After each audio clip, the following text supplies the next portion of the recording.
presentation, don't Yeah, we are look going at the live now. 20 minutes, Hmm. 30 minutes is not the problem. I think you Yeah, yeah, feel yeah. free to There's no. take your own It should pace. be 30, fine. 35 minutes also is fine. Yeah, Yeah. I think we'll be Sandeep. fine. Okay. Okay. 2, 3, 4.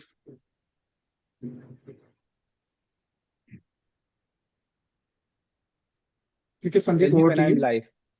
Yep, you're live. Hi, hello, and welcome everyone. On today's episode of Beyond the Track webinar, we have a very distinguished guest, Dr. Scott Murr. Dr. Scott Murr is the assistant professor in the health sciences department at the Furman University.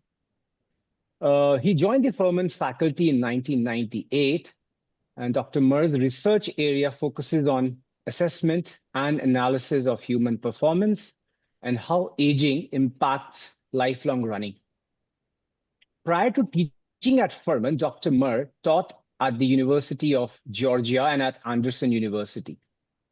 In addition to teaching at Furman, Dr. Murr is the director of the Human Performance Lab at the Furman University and is also the co-founder of the Furman Institute of Running and Scientific Training, which is also called FIRST. He is the co-author of the much acclaimed books, Runner's World, Run Less, Run Faster, which we are all aware about, as well as the other one, which is The Runner's World, Train Smart, Run Forever. Apart from that, on a personal level, Dr. Murr is a 35 plus year veteran in the sport of triathlon and has been running marathons for even longer. From marathons to cycling centuries to triathlons, Dr. Murr has competed in over 300 plus endurance events, having competed in events in Ironman in Europe, Canada, the USA, and the Ironman World Championships in Kona, Hawaii. Dr. Murr is a 12-time Ironman finisher. He's also the advisor to the Furman Triathlon Club and a contributing writer for Pace magazine, the local running and fitness magazine at the Furman University. He has also graced our webinar series earlier in 2020 in the height of pandemic, and he's here today to talk about strength training for runners. So welcome again, Scott, on Beyond the Track webinar. We're very glad to have you here and hoping to learn more about strength and conditioning and human performance from you. Over to you, sir. Well, thank you for those kind words, and thank you for allowing me the opportunity to come back and join once again. As you mentioned, I have been active my adult life and have also been promoting and trying to help others stay active and stay healthy their adult life as well. So hopefully some of the experiences that I've had and some of the things that we've learned through the research that we've done, as well as the work that we do here at Furman and in our lab, I can share and help some of the runners there. So thank you for the opportunity to be here.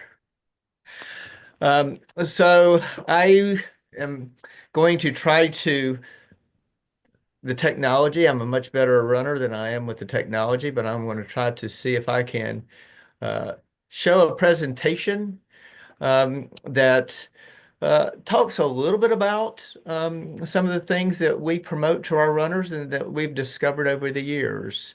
So I think I've been successful here in bringing up the presentation that I wanted to talk about today on functional strength for healthy running. So let's see if I can manage here. So as in the US and in India, I believe we've all seen a increase in the number of runners and events, as well as the increase in folks who are older, depending on how you want to define that, over 30, over 40, over 50.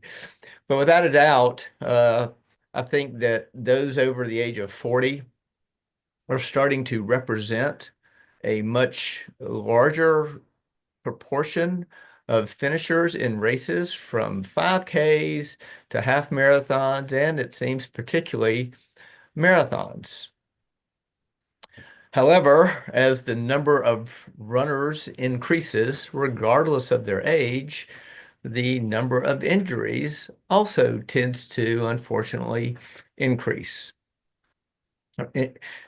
Depending on what research article you might want to read, anywhere from 20 to nearly 60% of runners have had some sort of interruption due to a running-related injury. And of course, that's the last thing that any of us want is an interruption. We like to do the things we want to do. So the research is I was just talking to you before we got started, and the research is getting a little bit better. 40 years ago, you didn't hear runners talking about strength training, but without a doubt, uh, we need to make sure that we include strength training. However, we are all challenged for time and energy, and if we are training for a running event, a half marathon or a marathon, typically in the training program, the mileage, the weekly mileage may increase. And as the weekly mileage increases, well, it's harder and harder to squeeze that into our busy schedule. Uh, but strength training needs to be a key component of how we spend our exercise time. And so, of course, what we're talking about is doing our run training and somehow fitting in some strength training as well. And different people use different terms, whether that's resistance training or that strength training, something that challenges not just our cardiovascular, our aerobic system, but also our muscular system. And so, of course, there have been plenty of articles and books that talk about the impact of body weight, body composition, and performance. And unfortunately, a lot of runners tend to think that smaller is better. And so consequently, because people sometimes think that weighing less is better, they're hesitant to do strength training because a lot of runners don't want to get bigger with bigger muscles. However, the research, and we'll talk about this a little bit later, doesn't necessarily show that that isn't in fact the case. So the research over the past 40 years has been pretty conclusive that strength training, resistance training, flexibility, and mobility exercises need to be part of how a runner spends part of their exercise time. The research also shows that doing that can also reduce the risk of injury, which really, if we are targeting a half marathon or a marathon, then the last thing we want is a setback that would keep us from doing the things that we want to do. Many of you have probably thought about your running form and your running gait. And there are some changes that occur with age. We'll talk about this in just a moment. But running might not be enough. And while we talk about running drills, even running drills might not necessarily be enough, especially as we get older. So it has been without a doubt, and most of you probably know that running, it has really two parts. One is your cadence, how much your legs turn over per minute, as well as your stride length. So cadence times stride length equals your running pace. And so while a lot of people oftentimes will think about their running cadence, runners often do not think about their stride length. And actually, if we become a stronger runner or a lower body, then our stride length, we push off the ground, we get a little bit more on our stride length. So there's no doubt that strength training should be an integral part of how we spend our weekly exercise time. I would imagine that most here today are familiar with the term running economy. Running economy is something that is typically measured in a lab where you look at oxygen consumption. And if you were running 5 minutes per kilometer, what is the oxygen cost to do that?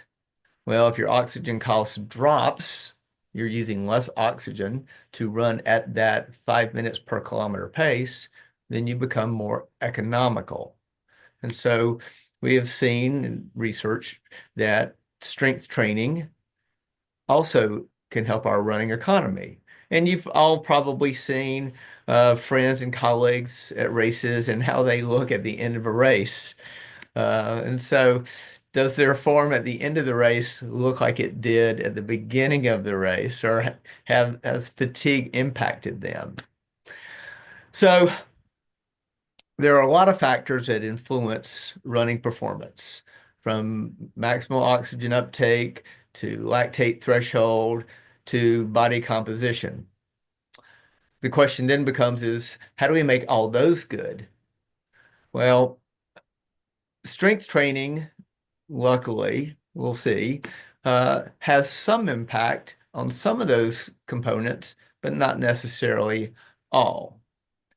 I'm going to talk about this in just a moment. I'm going to actually make a couple recommendations on some exercises, and what the research shows and what I recommend.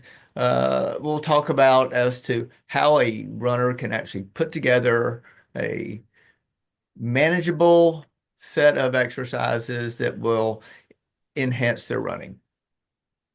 So if we take a few minutes and just look at what has been concluded, and the conclusions is that regular strength training can make a runner more economical.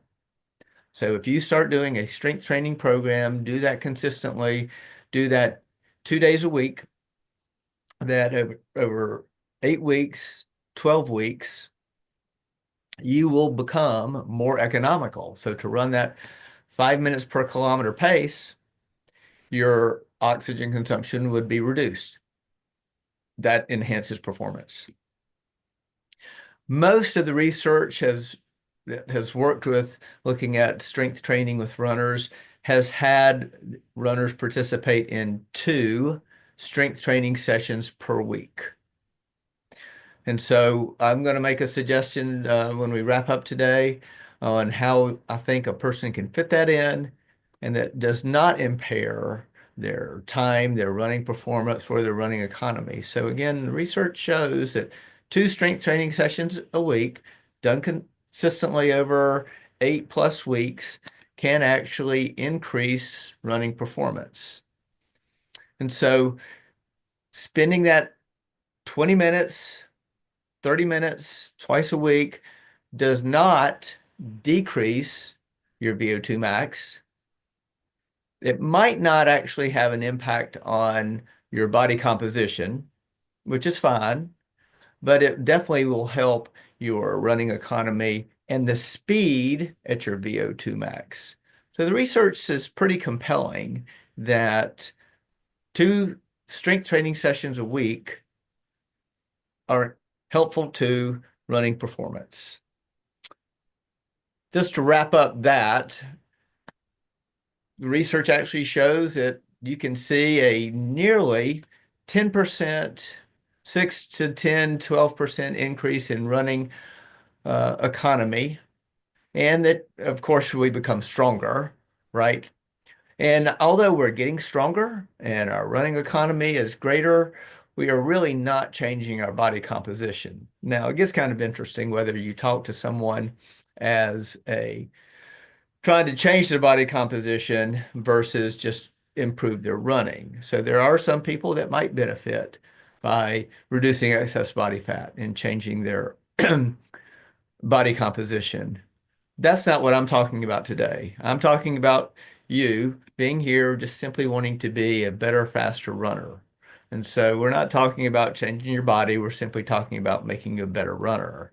And so the research shows that if that is our goal, simply to be a better, faster runner, strength training will make you more efficient as well as get you to the finish line a little quicker. So I think that without a doubt, if you go and look at the research, that it is compelling and conclusive. It's not always clear what you should do, so I'll make a couple suggestions in that regards. So I'd like to spend the next handful of minutes simply talking about when we talk about functional strength, what are we really talking about? Now, of course, there are all sorts of strength exercises that one can do. And I am going to try to make my comments specific to strength training, functional strength training for people who enjoy running and participate in running events. So real quickly, I'll just address who I think this would be appropriate for, what you might want to actually do, when to do it, and even how much. So I believe that all runners should participate and include some sort of strength training in their weekly exercise routine. Whether you're a beginning runner, you're a experienced runner, you're someone in your 30s, you're someone in your 60s, I think all runners should participate and include strength training in their routine. Hopefully, many of you have been able to avoid running related injuries, but you may know for those who have had a running related injury, if they go to physical therapy, the physical therapist has typically had that runner do some strength training exercises. My goal, probably your goal as well, is to avoid the injury and avoid having to go see a physical therapist. So rather than wait until you get injured and have a physical therapist have you do those exercises, I tend to look at the strength training as prehab, and so that I can avoid the rehab. So again, all of us need to do it, regardless of how many years we've been doing this. It's amazing to me the amount of time that somebody can spend doing strength training exercises. But again, I'm going to try to keep my suggestions related to runners specifically, and also to make it where we are simply addressing the major muscle groups. We want you to run not just through your next training cycle, your next event, your half marathon or your marathon, but 10 years from now, 20 years from now, 30 years from now. And so if we can find a way to just address the major muscle groups, that's probably going to keep us healthy and out on the road and doing the things we want to do. When should we do this? Well, again, the research has shown 2 days a week has some real benefits. By the time I get done today, I will actually make some very specific recommendations on when a runner might want to think about including these strength training exercises in their routine. We're all different. We're all juggling many different responsibilities. And so I will throw out an idea that hopefully will be helpful for most. But the recommendation, the research shows 2 days a week, 3 days a week if you can squeeze it in. And then, of course, how much? Oh my gosh, I've got college students that are spending an hour lifting weights. Well, I don't have that time. I don't have that energy.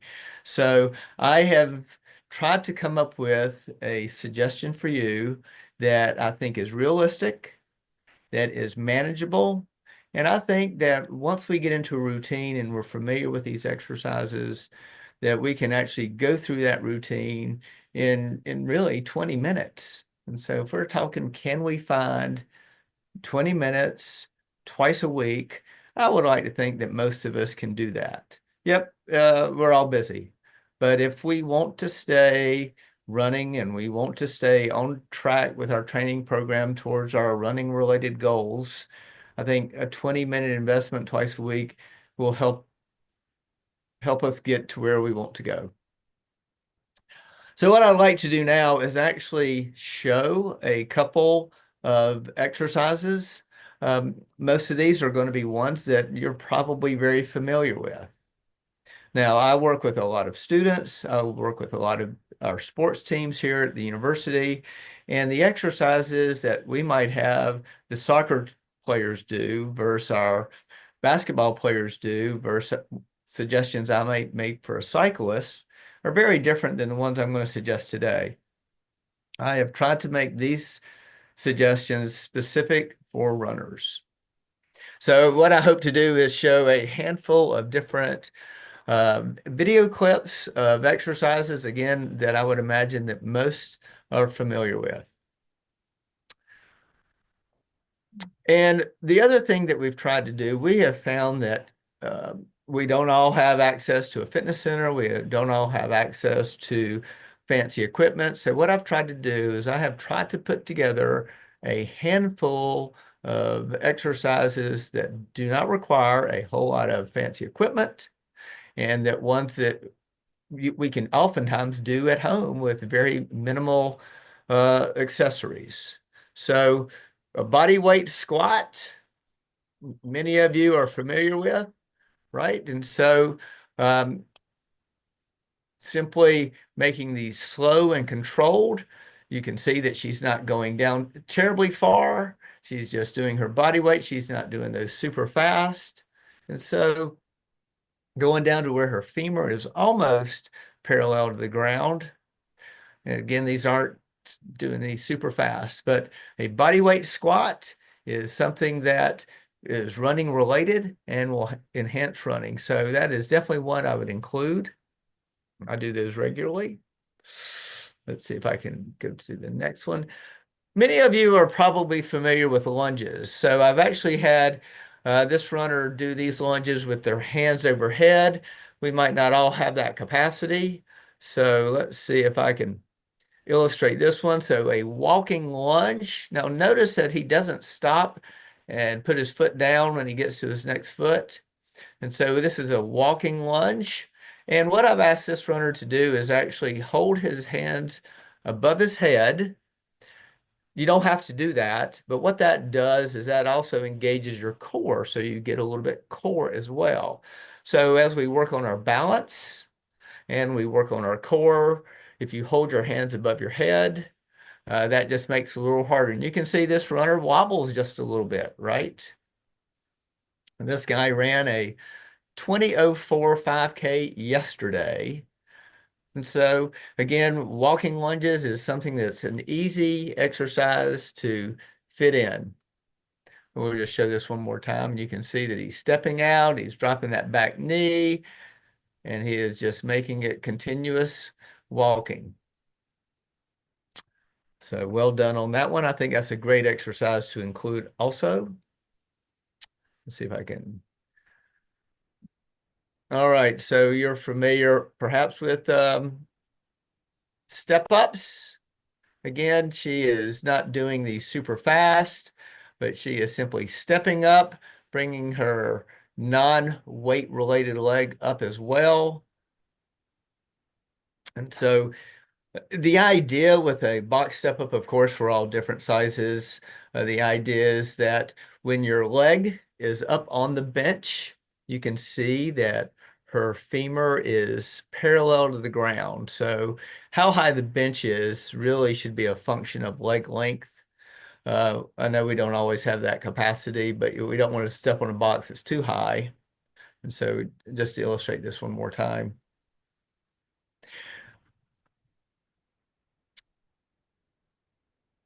So again, a nice exercise that is weight related, and that if you've ever done this, you know that it can be fatiguing.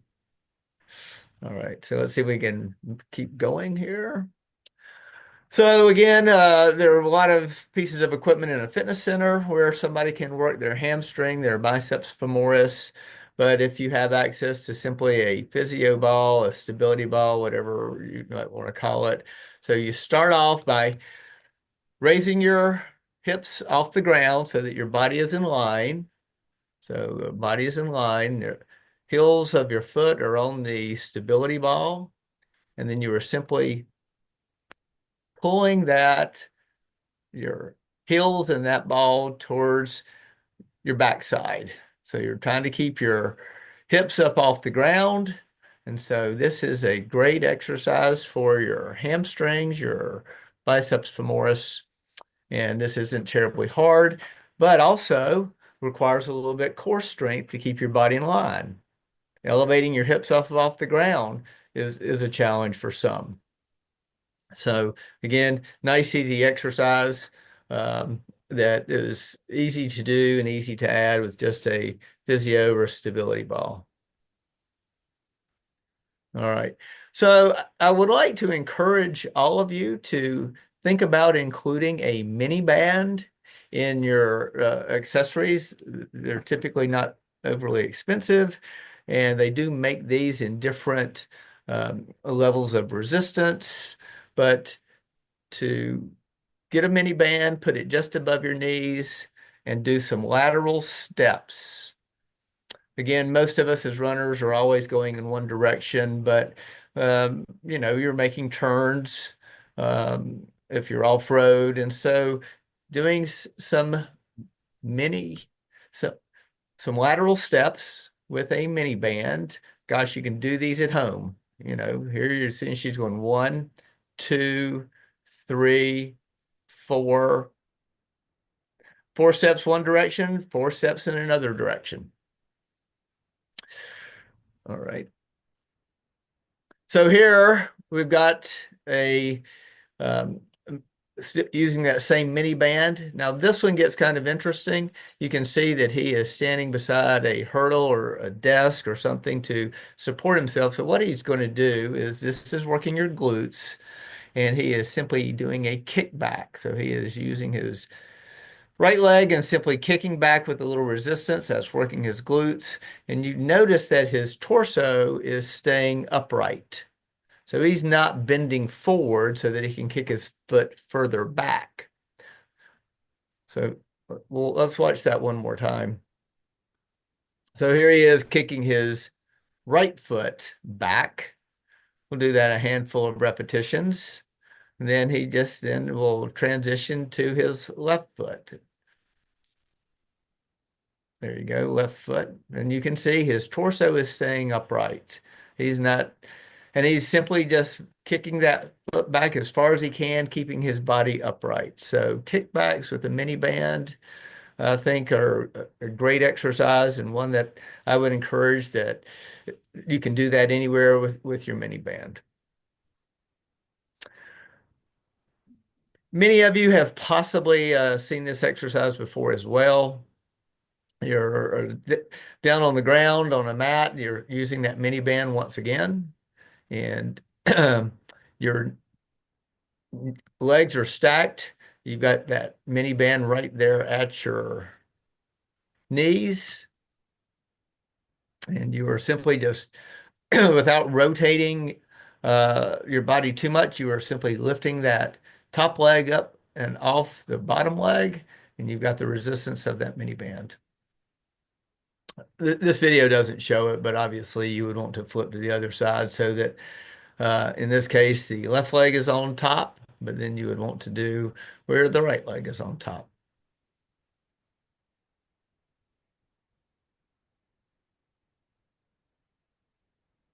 Again, many of us, as we age and have been running, your hips become an interesting issue, and you don't want your hips to become a limiting factor. And so this is a great exercise to help keep a little strength in your hips.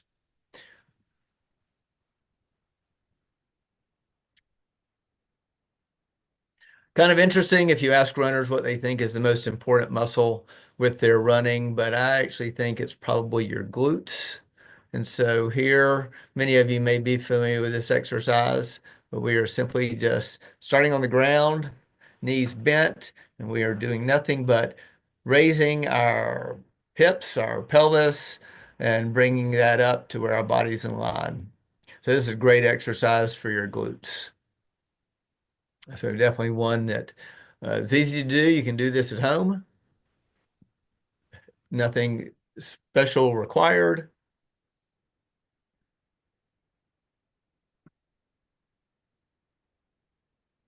Right. Okay. Now, in this particular case, this one is a little bit more advanced than the previous one. So once you get to where you can manage that hip thrust or pelvic thrust pretty easily, you can make it a little bit more difficult by balancing on one leg, and now you're having to lift up a little bit more weight. And this is another great way to strengthen your core. So you can see that lifted one leg and is bringing her hips up. And so let's watch that one more time. So here you go, straighten your leg. So now you've got 3 points of contact. You've got your shoulders, I guess your head, and you've got this one foot. And she is simply bringing her hip up, and that left leg is not moving. And then again, we'll pause right here. So you can see bringing that straight leg and then doing nothing but raising her hip.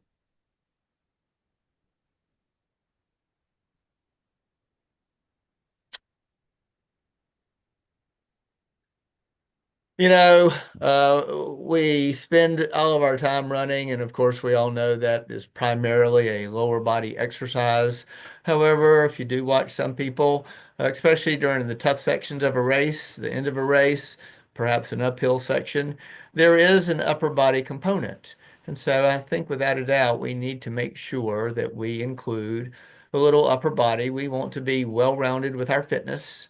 And so a push-up is something that I would imagine that we're all familiar with, and great exercise, one that you can do anywhere, doesn't require any fancy equipment. And so including push-ups as part of your routine simply makes sense to me to be a well-rounded. I would imagine that most of us started running because we wanted to be healthy, fit people. And so that includes strengthening our body, and not just our lower body, but upper body as well.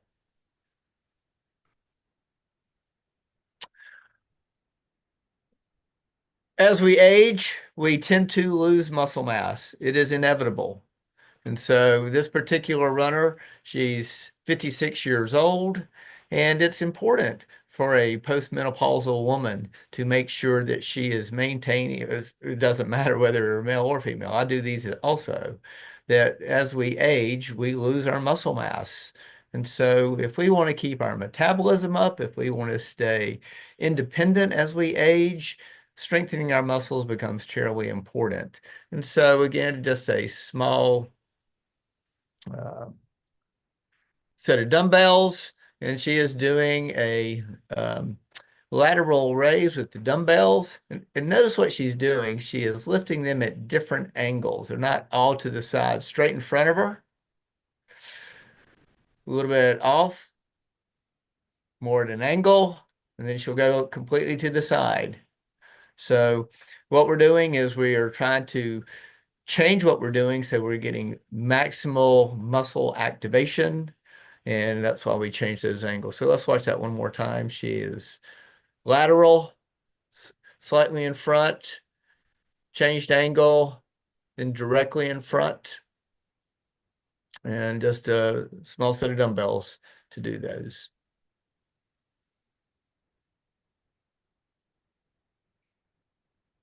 Okay.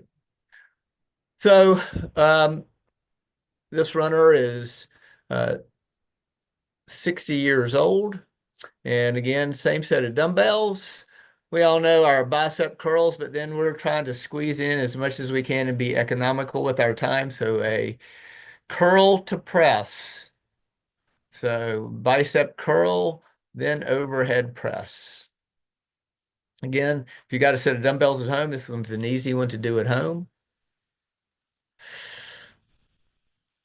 So again, we are not trying to do anything crazy. We are just trying to maintain our muscle mass as we age, because if we don't, it's inevitable we lose that muscle mass.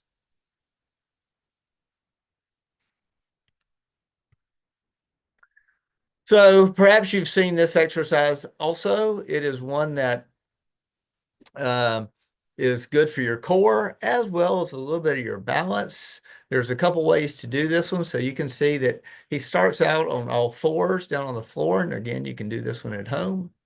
And he is raising alternate sides. So his left arm, right leg, right arm, left leg. So this requires a little bit of balance. Now on this particular exercise, you can see that he is on all fours. Let's watch that one more time. And you can see he wobbles a little bit. So this definitely helps with your balance also. Now I think I've got another one that is the same exercise, but a little bit more challenging. So on this particular exercise here on the screen at the moment, on all fours, right? So on this next one, you can see we're still on all fours, but now rather than knees, it's hands and feet. A little bit more challenging. So same thing, alternate, right and left, left and right. He's not quite in plank formation. He's got his hips up a little high, but that's fine. Again, I think simply doing this is something that will be beneficial to core and balance.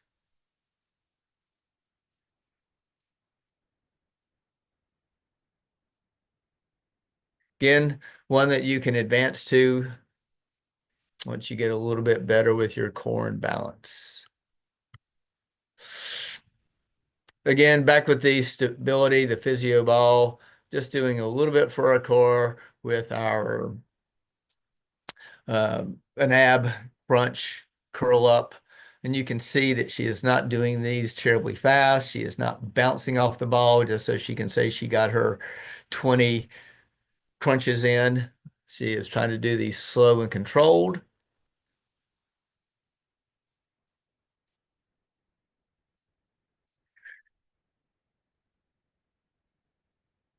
So she's not bouncing. She is doing these slow and controlled.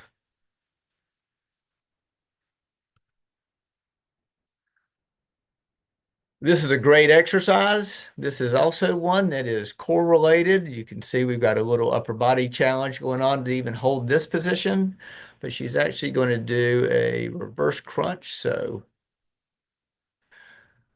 if you can do this exercise, you should feel pretty good about how you're doing with your core and your balance.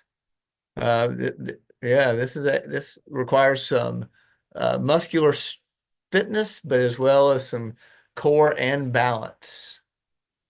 Again, physio ball doesn't take up a whole lot of space and is one that you can do at home. I've got a physio ball at home as well.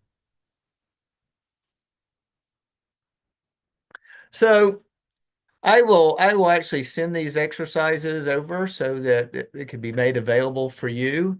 The bottom line, the research gets interesting. The research actually indicates that we should do maximal strength training. We should do explosive strength training. However, that's not the approach that I like to advocate for a couple reasons. One, I would not want to suggest that any of you go do maximal strength training or explosive strength training because I would be concerned that it could be a little risky. Now, if you have a personal trainer and someone who can actually watch your form and make sure that you're doing these with good form, then maybe increasing the weight to do explosive and maximal strength training would be fine. But I think that bottom line is we simply need to stress ourselves. So if we can, whether you're doing 10, 20, or 30 repetitions, if you are getting fatigued, if the last couple of repetitions are actually taking longer than those first several repetitions, then you are stressing those muscles. And ultimately, that's really what we need to do is stress those muscles to overload so that we adapt and get better. So again, the research says maximal strength training, but it's not something that I do. I don't want to risk injury. I don't have a personal trainer. I do all of these exercises, but I am doing the ones without doing it. I just don't want to be injured. I want to continue. I want to be able to run next week, tomorrow. And so I think as long as you challenge your musculature, so where the last couple of reps are actually pretty hard, then you're probably doing enough to stress the muscle to help maintain that muscle. Kind of interesting that if you watch a lot of people, especially with a lot of heavy weights, they don't move that weight through a full range of motion. But as a runner, you know that we want to maintain good range of motion, especially with our hips and knees. And so I think it's more important to take your movement pattern through a full range of motion rather than trying to just get it done quickly to say you did it. So take your time, move that muscle, that joint through its full range of motion, and that'll keep you supple and hopefully still running. And then, of course, how often do you do this? Of course, we're all different. And so I think I have a suggestion here. And so what I've done is I've come up with two different ideas. Now, I don't know how often you run. I am generally running 3 days a week. I will do a track workout run. I will do a tempo run, and I will do a long run. And hopefully, if those are the key components of your run workouts, then the question then becomes is when do you do your strength training? So we're all different. I tend to do my strength training exercises after I have run. So on Tuesdays, after I do my track workout, I will actually go and do these exercises. Now, I am fatigued. Could I do more reps if I did this fresh? Of course I could. But I know the importance of strength training, so I'm going to get it done, and I'm just going to do it right after I've run. Again, I am not worried about how many reps I'm doing. I just want to do it consistently. So my goal is always 3 days a week. I do it on Tuesday after my track workouts. I do it on Thursday after my tempo runs. Sometimes I'll do it on the weekend after my long run. Sometimes I don't have enough energy. My goal is to do it 3 times a week, but sometimes I'm only squeezing in 2. So let's not be too hard on ourselves. Let's say aim for 3, definitely get in 2. Now, we're all different. I realize that. And so my idea number 2 here is maybe it works better for you to do your strength training on your non-run days, the days that you're doing hopefully some sort of other activity, your aerobic cross training. And so do that on days 1 and days 3. And maybe on the day 5, I've put a little asterisk here by strength training. I would probably do upper body stuff and not lower body. If I'm going to do a long run on Saturday, I want to be fresh for my long run on Saturday, especially if I'm training for a half marathon or a marathon. So on Friday, I'm not going to do any lower body stuff. I don't want to have any fatigue so that my run, which of course is the key component for my training, I can make it a good run. So I'm not going to do any lower body stuff on the Friday. So you can see in idea number 2, I would actually be getting an upper body strength training, resistance training stuff done 3 times a week, but I'm only getting lower body twice a week. So, but I know we're all different, and I know how we put these things together is going to be different for all of us. So hopefully at least these 2 ideas will be of value to you on figuring out how you might want to sequence your strength training in. And of course, you see on both of these, I'm actually doing it after my aerobic component. There's no doubt that whatever you do first is going to have an impact on what you do second. And for most of us that are runners, and if we are training for some sort of event, then I think we want to do the cardio first, and then we're going to fit in the strength training. Now, again, I may make a completely different suggestion to someone else depending on what their goals are. But knowing that I'm working with runners here, this is how I would sequence things.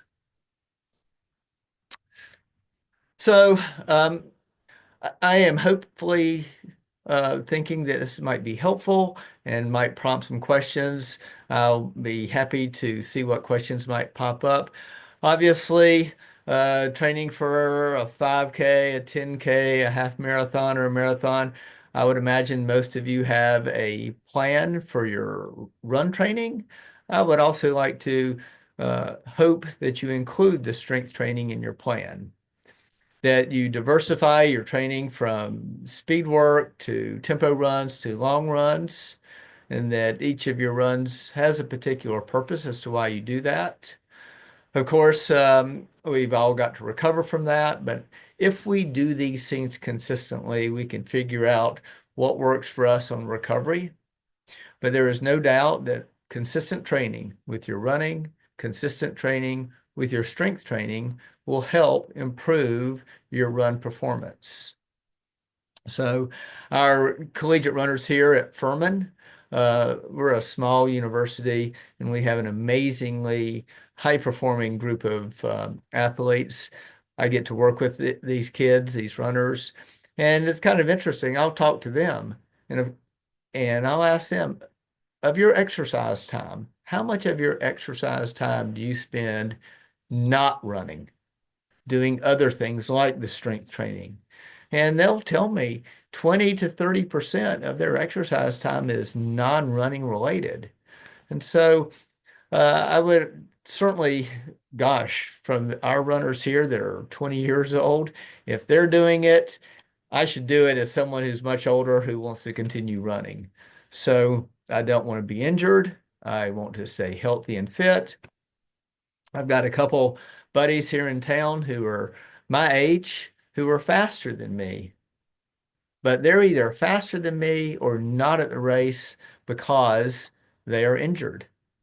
I've been pretty lucky that I've made this part of my routine, and I've had very few interruptions due to running related injuries. And so consistency is the key, and I would imagine you continuing with your running is also important. So I would encourage all of you to consider including that in your routine.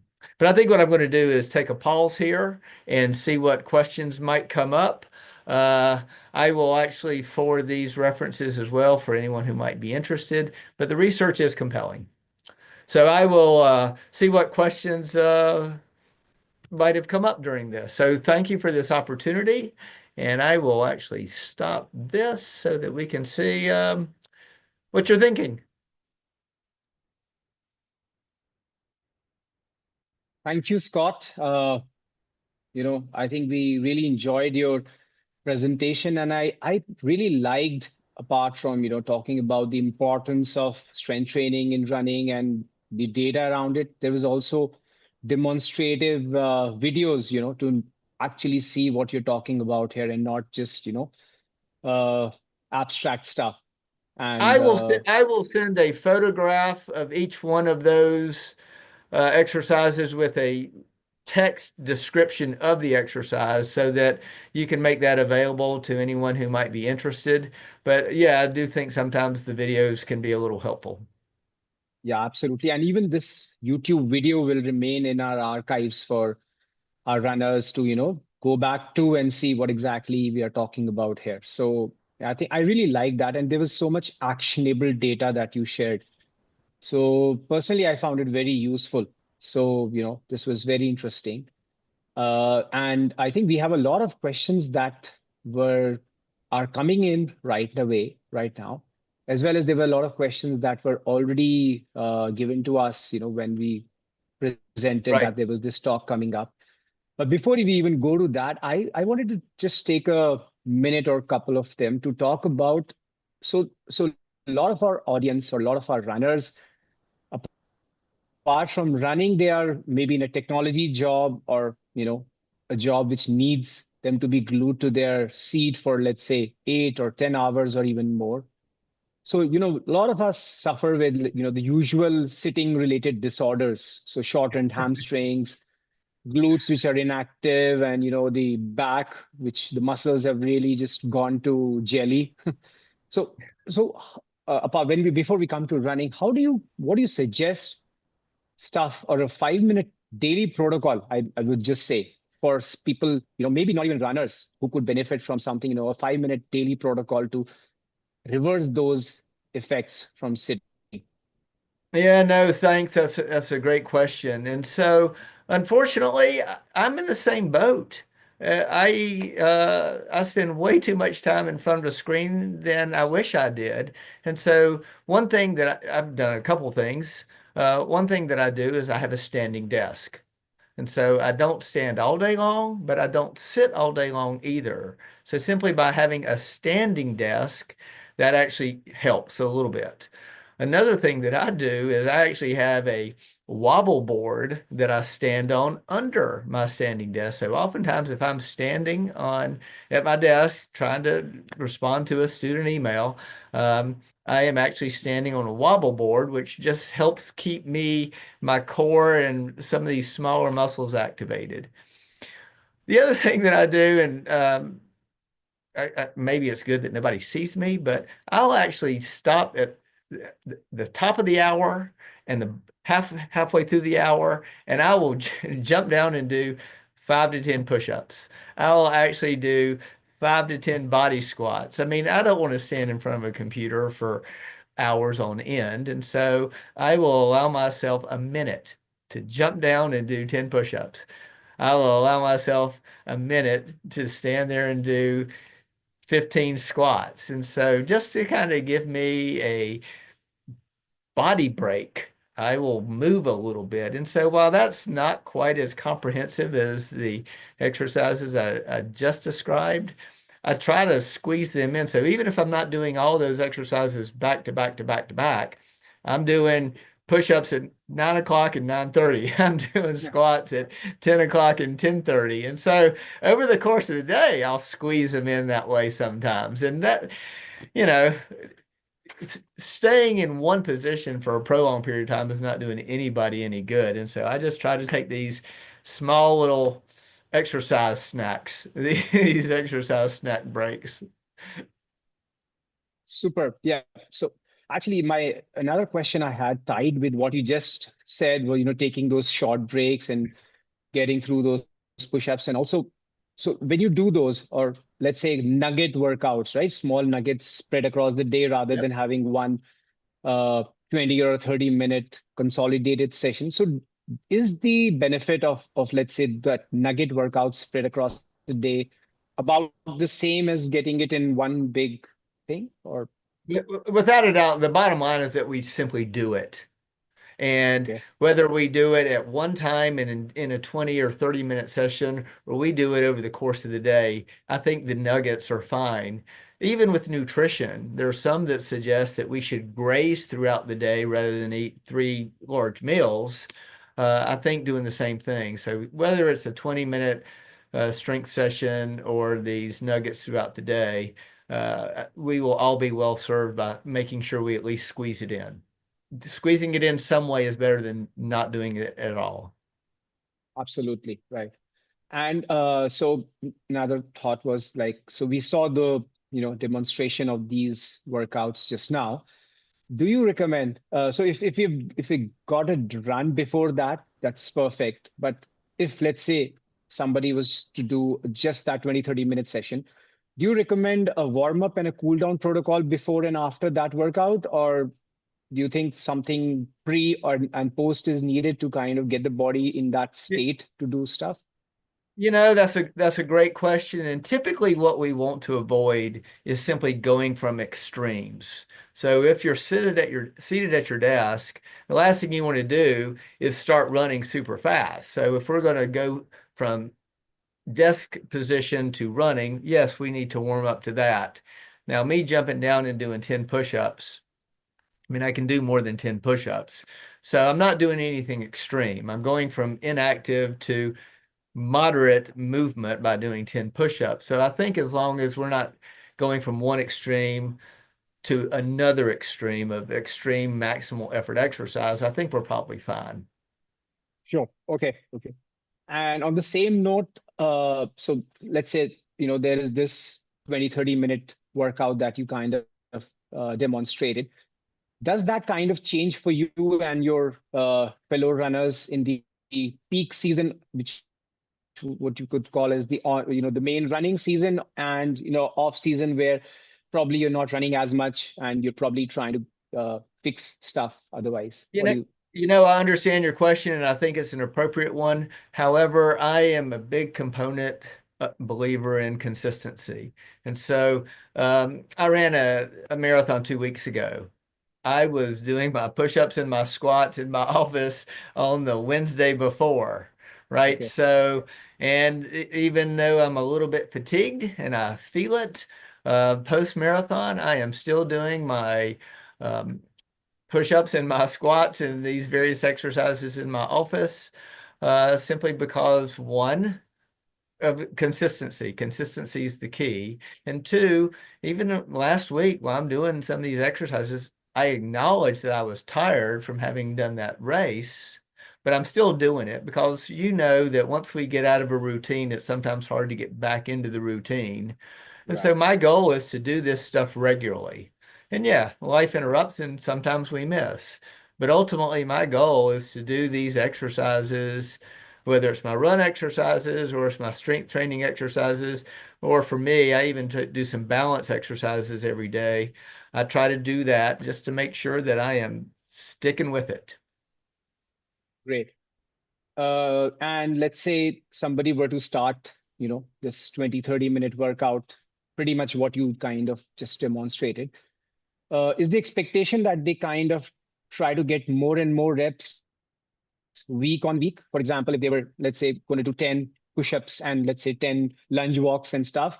So maybe the next week they try to go, but let's say 10% higher and so forth until, they keep going Yeah, up. that's a wonderful question. I appreciate you asking that one also. That one's a hard one to answer. For someone who is 30 years old, they could probably can improve and add quite a bit over a year. For someone who's 50 years old, their ability to adapt and I mean, gosh, I can't do 100 push-ups straight.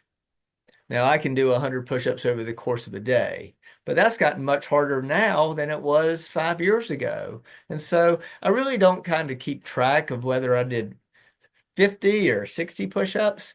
I just simply am making sure that I do it regularly. Okay. And so, yeah, Right. some days it may be more than others. Some weeks it may be more than others. But I don't get too uptight about keeping track of that. I just simply want to keep moving, right? I just want to challenge my musculature. And so as runners, we're hard on ourselves sometimes. And so by not counting and just doing and feeling my muscles, and I'm like, okay, that was hard. That's fine, right? And so I don't overanalyze how many I did this week versus last month. I know that's a Got it. vague answer, but I hope that may be helpful for some. Got it, Scott. Yeah. By the way, the lunge walk that you showed, it's a killer. And the first time you do it after a break, your legs are like, afflicted with DOMS for like the full week, and it just takes so long to recover from it from the first time. And you need to keep doing it week on week to avoid it. Otherwise, it's just, a big pain. That's right. And, I think for a beginner, maybe trying to ease into it, maybe doing 10 walking lunges would be fine. You don't always have to feel it because, yeah, you don't want to do so much that it does cause soreness that interrupts your running Yeah, because as runners, that's our priority. That's what we want to do first. So do your walking lunges, but don't do so many that it actually makes you so sore you can't run in 2 days. sure. So I'll take a question from the live stream now. So Martin wants to know, so we talked really about, a lot of strength training, but does that help us in joint protection? So our joints are under a lot of stress as well in running. So will this entire strength training routines that we just talked about, will they help in protecting the joints as well? Yeah, that's a great question, and I think it's a complicated answer. I mean, obviously, I've been running my entire adult life, so I've been running over 50 years, and of course, I heard 40 years ago that running was going to wreck my knees. Well, my knee joints are just fine. And so I think if we don't do anything extreme, anything crazy, that we will, by making the muscles that surround the joints, that will help our joints actually become more stable joints. Of course, we need to be smart on how we do this. We don't need to overdo it with too much weight or too many reps. But I think if we ease into it and we keep it consistent, that we will indeed actually make our joints more stable and so that we can endure longer.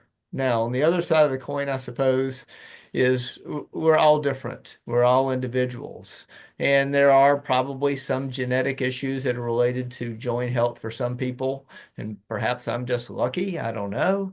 But I think without a doubt, I don't know that there are any physicians that are going to say, oh, don't do these exercises. I mean, of course, we need to be smart and listen to our body. And of course, if it's painful or discomfort, we need to perhaps either analyze the movement pattern, have somebody watch us, or maybe see if there's a way to modify that exercise so that it doesn't result in discomfort. Okay, right. And on the same note, for example, I have a close friend who's always affected by calf issues. So he has calf tightening happening in a marathon like 100 on 100 times. And some people start getting shin splints, and there are people who will have plantar related issues, not in the race, but typically a few days after. So do you kind of recommend very specific exercises for them, or general broad spectrum, whatever you suggested is going to help everybody? Yeah, and that's another complicated question. So my son, my 25-year-old son, he ran a half marathon last year, super fast. And so I got conned into this marathon because he was going to do it, and I thought I'd do it with him. Well, he had some injuries. Now, is that because he wasn't smart with his training? Son didn't listen to me. Or was that because that structurally he is just different? So he has some calf and some foot issues. A lot of injuries, running related injuries, are related to trying to do too much too soon.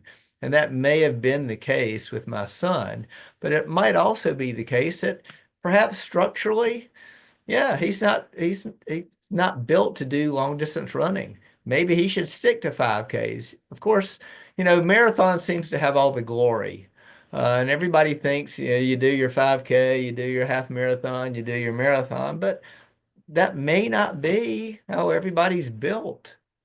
And so I think my son's going to try to recover from this injury and give it another go this coming fall. We'll see how he can manage. But ultimately, I think, there's plenty of good footwear out there these days. So good footwear, smart training, and a smart training approach is probably the best strategy. And of course, listening to your body and knowing that, hey, maybe I need to cut back. So not a very specific answer for Martin there, but I do hope that helps a little bit in that it doesn't have to be this year. It could be in 2 years, or it could be maybe I should focus on the half marathon or the 10K rather than the marathon. I get it. It's a challenge, but we're all different too. Okay. On the note of shoes that you just mentioned, choosing it. So Vijay, one of the viewers, he wants to ask you about how do we select the appropriate running shoe for running, and how do you recommend rotating a pair, few pairs of shoes across the week or months? What is your general recommendation on that side? So I believe that the recommendation is simply that is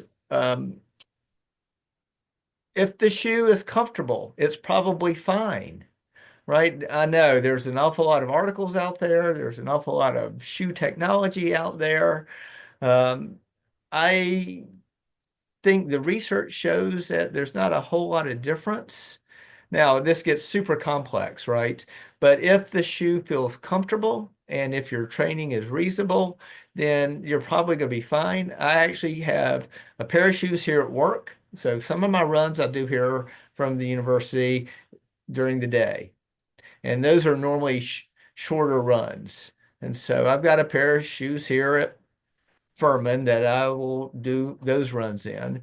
I have a different pair of shoes that's a little bit more cushioned that I have at home that when I do my long runs from home. So I've got actually two pairs of shoes here at work, and I've got a different pair of shoes at home. And so I'm wearing all three pairs once a week. And so I do rotate them.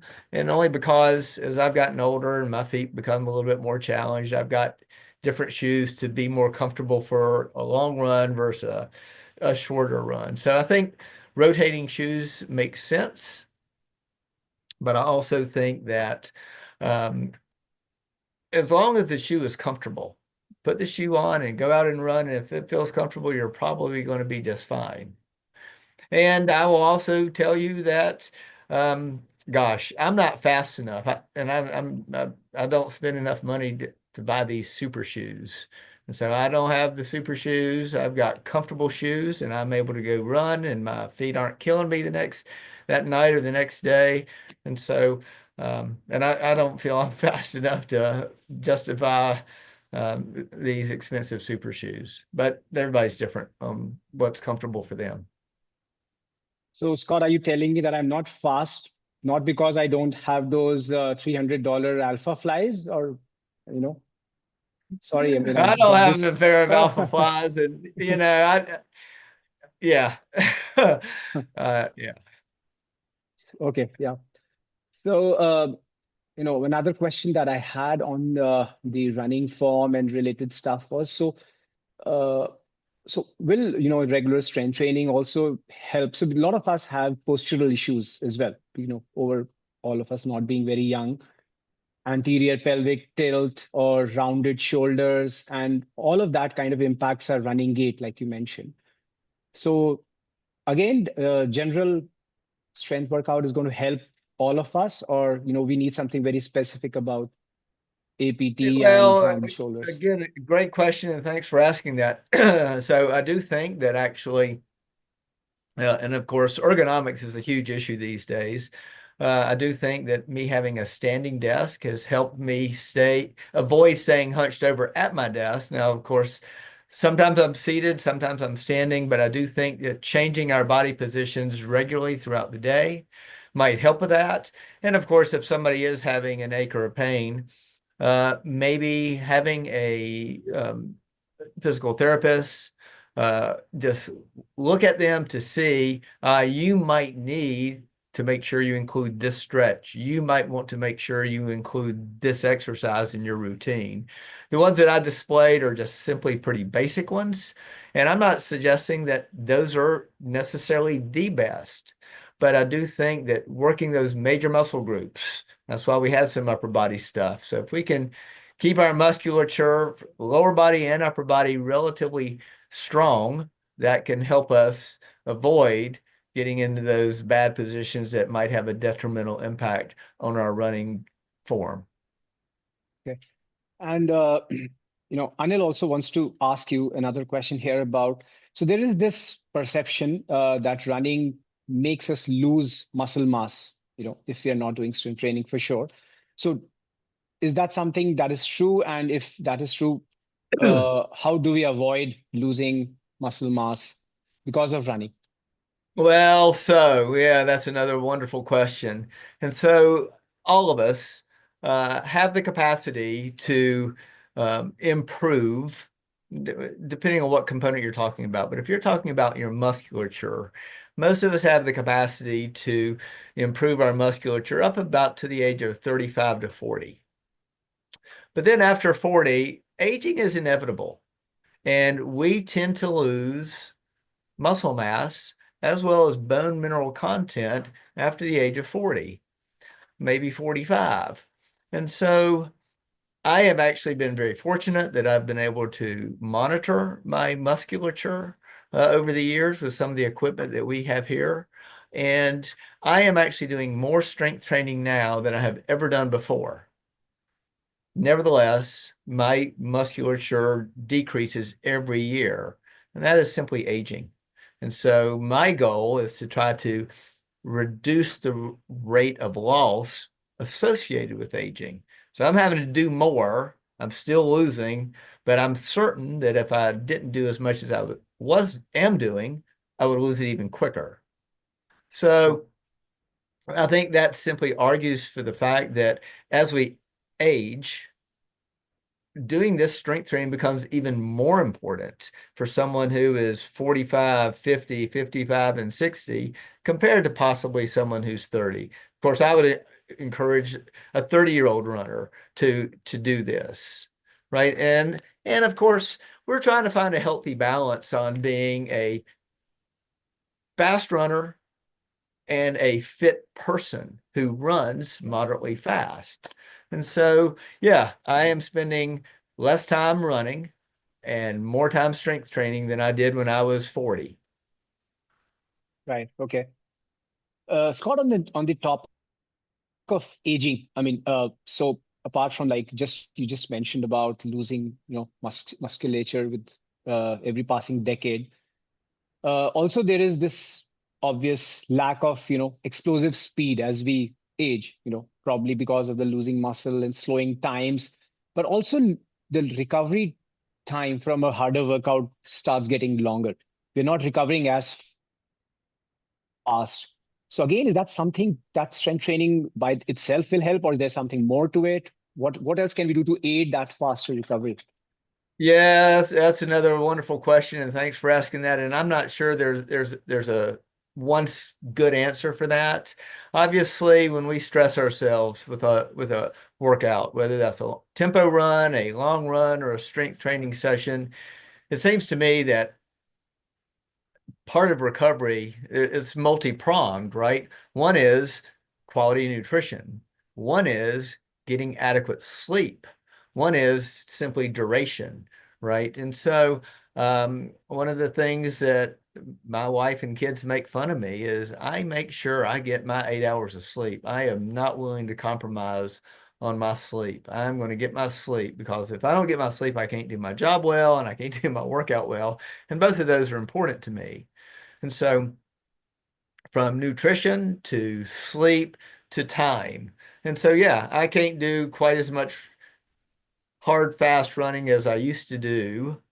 I am still trying to do all the other recovery components that I can. So again, I'm not sure that was a specific answer to that question, but to me, your workout's not done until you have recovered from it. And I think a lot of people tend to spend most of their energy thinking about the workout and not thinking about the recovery component. But in my mind, you really do need to think about putting them two together. What's my workout? What am I going to do to recover? I was hoping you were gonna tell, drink more beer for recovery, but okay, I think moving on. So I believe you've always been a proponent of cross training as well for recovery.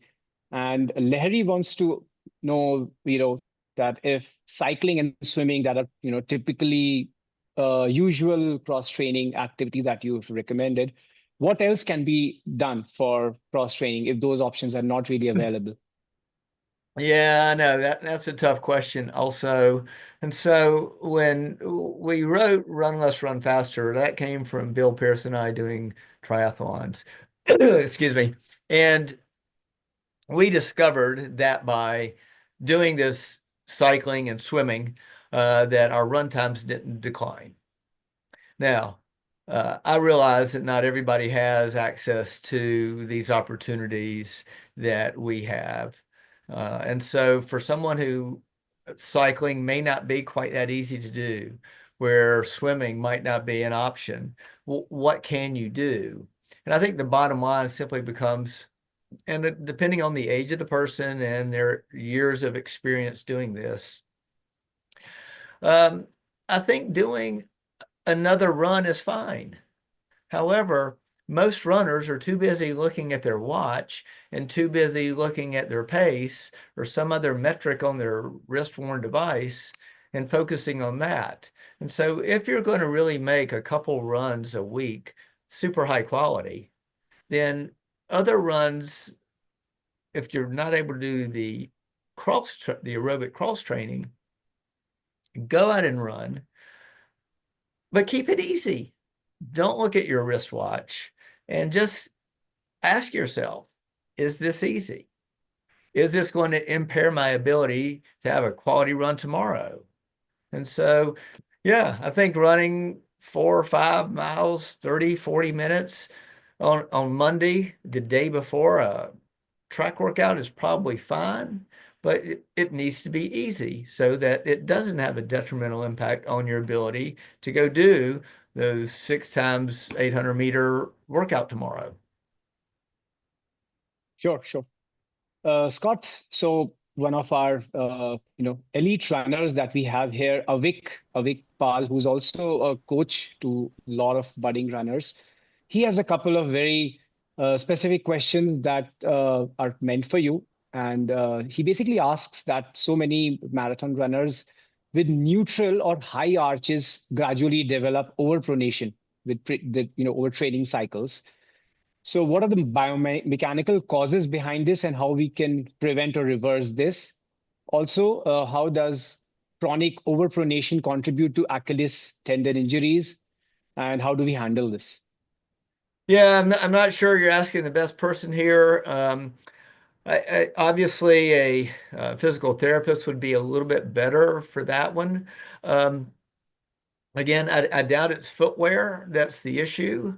I would think that it could be a couple things. And so a couple things that I do, and again, I'm fortunate, and perhaps this may not be a helpful suggestion. So for some of my runs, for my cool down, I will actually run barefoot, Okay. so that my foot can be its normal foot. Again, my son doesn't have that option where he lives in a big city in Philadelphia. Um, so I think that by doing strength training, I think that by doing some balance type training, standing on one foot barefoot, which is something that I do standing here at my desk. Nobody sees me standing here at my desk barefoot. Standing on my wobble board barefoot. I think all I am simply trying to keep my body how my body is meant to be without it being artificial, standing in shoes. And so I try to mimic what I think my body naturally does, right? And so as I've gotten older, my arches have fallen on one of my feet. My physical therapist suggested that I get some inserts that provide a little arch support. And so I've been fortunate. I haven't had too many interrupting injuries, but I do have a physical therapist that I'll check in with I mean, that's part of what we do as runners. We need to know our bodies, right? And so if I feel like, God, I don't know why my foot's bothering me, I'll check with my physical therapist and just see what they may recommend. So again, that was a pretty complex related question, and I may not be the best one to answer, but hopefully a couple of those thoughts were a little bit helpful. Sure. No, no, they were. And Dr. Venkat, he wants to, I think, probably get a little more intel on how much percentage of strength endurance is beneficial for long distance runners. I believe you kind of talked about it in your presentation, but does that 20 to 30% hold for generally everybody, or for somebody who's like a long distance runner doing a lot of mileage a week, let's say 10 hours of running, does that still hold good for him? Or, you think, Again, I think that's a good question, and I think one, it's been our experience that while most runners know that strength training is important, at least the runners that we've worked with and interacted with here at Furman and with our running institute, most simply do not do the strength training at all. And so, of course, as physical educators, exercise science, we are trying to get people to do it. Now, I'm over 60. I ran a marathon 2 weeks ago, and I did not change my strength training routine. Right? So I am making sure I do it. I'm making sure I do it consistently. And the fact that my mileage jumped up a couple weeks as I'm doing these longer runs, I didn't cut back on my strength training. And so I am not sure I would change the volume a whole lot. Again, to me, consistency is the key. And so whether you're training for a 5K, you're training for a marathon, whether you're a 30-year-old runner, whether you're a 60-year-old runner, I think we need to do these exercises. And yeah, if my running volume is going up, my exercise time's going up, that makes it fitting in this other stuff a little bit more of a challenge, energy level wise also. But again, if I've been doing this for 16 weeks, 20 weeks, 52 weeks, then I think that ultimately is the key, right? We just want to stay healthy, fit runners. And so whether you're running 30 miles a week or 50 miles a week, I'm still doing this stuff. I am going on family vacation next week, and I will continue to do this even though I'm on family vacation, just because I know it's important. I hope that was a helpful reply. I know, yeah, these are all great questions, and a lot of this stuff, it's not always known, and we are all individuals, and we are all an experiment of one, and we've got to figure out what works for us individually. Right, right. Yeah. Also, Avik has asked us that, do you recommend or what kind of periodization in strength training do you suggest in a marathon training cycle with the base, build, the peak, and the taper? Is that like, the routine remains exactly the same, or do you just want to change things up a lot more? No, I think when you talk about periodization, when you think about periodization with marathon training, for example, you see that in the weekly mileage. There's where your periodization is. Now, again, if we're talking to someone who's a power lifter, they are going to have periodization with their strength training approach. But we're not power lifters, we're runners. So our periodization we see with our run training. But even though we might change our run training over the course of a 16-week training cycle, the strength training component, to me, that's the base, and I'm not changing that. Okay. Another thing that we just saw in your, I think we're pretty close to the end of the Q&A. So, this question is that, we saw most of the workouts that we had, the demonstration of were all body weight workouts pretty much, except a couple with those dumbbells and all. Yep. So you find that perfectly okay for most runners to work with body weight pretty much, and probably gym is not something that is super needed for runners to affect their running abilities, right? So yeah, the body weight squat exercise we showed, right? It was just body weight. Well, I've been doing this for a long time now, so I now hold a couple dumbbells when I do my squats. And so Yeah. I think there are ways that we can continually kind of tweak things. If we do sometimes I'll actually do a squat to press with my dumbbells. And so we've got to ease into this so that we don't have a setback and we don't have an injury. But I do think there are ways that we can challenge ourselves a little bit more when we're doing this regularly. So yeah, I still do squats, and if I'm standing here in my office, I'm doing just squats, just my body weight. But sometimes if I'm at home where I've got a kettlebell, I'll actually hold a kettlebell while I do my squats. So I think trying to be creative and trying to find ways to how can I make this a little bit more challenging on myself is the way to go. If that's a helpful response, I hope. Yep. And, I think so. Thank you so much for your, sharing your wisdom and knowledge on these key aspects. I will try to quickly summarize what we learned here. And basically, we talked about the importance of strength and conditioning, strength training in a runner's life. And, there is benefits in terms of improving running economy. And, we should look at it in terms of prehab instead of rehab, in terms of injury prevention. Also, we realize that when we talk of strength training, we're not talking of elaborate gym workouts and stuff. We can keep things short and sweet, say 2 times or 3 times a week for 20 to 30 minutes, is sufficient for most runners to get into kind of keep their muscles in, keep the injury prevention going well. And we looked at all the various workouts that you shared that is available for us in the YouTube archive going forward as well. And the key, thought that you had for us was being consistent without worrying about too much about, cycles and peaking or tapering, being more consistent with things and looking at it through a more, harmonious way of being fit first and a better runner rather than being very closeted about, improving your running timings only. So thoughts on that direction is what we discussed. Any closing Yes. thoughts you have, Scott, before we move to close this session? Any?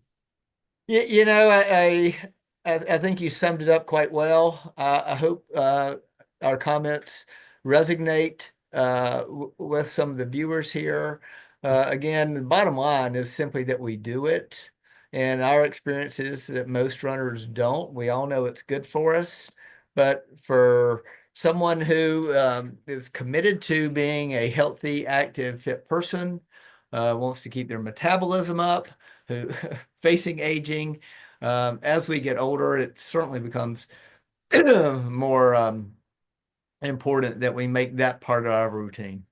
And so I appreciate the opportunity to share some of these ideas with the Hyderabad runners, and hopefully some will embrace and give this a try and include that as part of their training routine.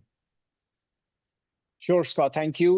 With the NMDC Hyderabad Marathon only 7 weeks away, I think, which also kind of marks the start of the running season in India. This session I think will go a long way to help a lot of runners, and I'm sure this will inspire a lot more of us to adhere to a strength training routine and build more wholesome and all-round strength. I also want to remind our viewers and listeners that, Hyderabad Runners is actually conducting already a training program called the Train and Shine, with the strength training as a very pivotal part of it. And the details of those are available on our website. And I think we just started an online version of it for folks who are not able to join us in person. With that, I want to thank you again so much, Scott, for your valuable time and experience. And, so also a lot of thanks to our live viewers for engaging with us, for asking such interesting and thoughtful questions, and, using your experience here today. And also a lot of thanks to the entire team of volunteers behind this webinar series, and also for the thousands of volunteers who work tirelessly for the NMDC Hyderabad Marathon. With that, wishing everybody good health and lots of happy and injury-free miles. Thank you so much, Thank Scott. you. Yes, no, I appreciate the opportunity.